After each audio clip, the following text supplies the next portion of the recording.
Coaching में नाम लिखावालो सजनवा दिलवा लगा के तैयारी करी हो।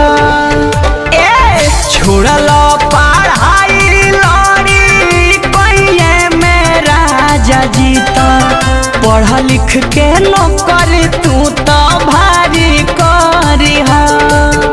ये राजा आदत छूटल तो है नवकाया दतिया फिर से धरम बांधे धैन कान के झुमकावा पढ़ैया पूरा करब बांधे धैन कान के झुमकावा पढ़ैया पूरा करब।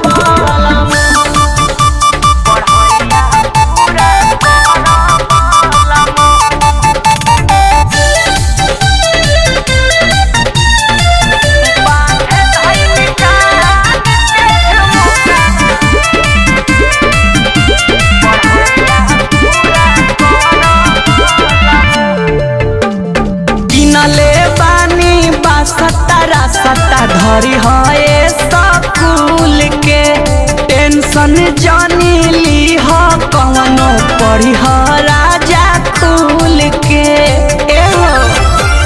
किनले बानी बस तारा सत्ता धरी है स्कूल के टेंशन जानी ली हो कवनो पढ़ी हो राजा खुल के। खोली हर दिमाग मीनिंग ए स्पेलिंग धक धक भरी हम बांधे धैन कान के झुमकावा पढ़ैया पूरा करब बांधे धैन कान के झुमकावा पढ़ैया पूरा करब।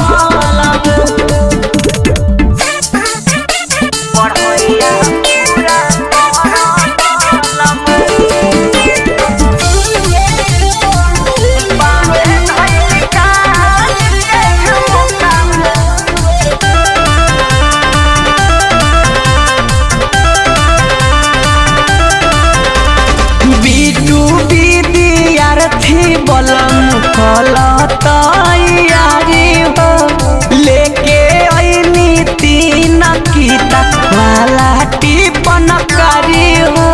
सुन तनी बिटू विद्यार्थी बलम कल तैयारी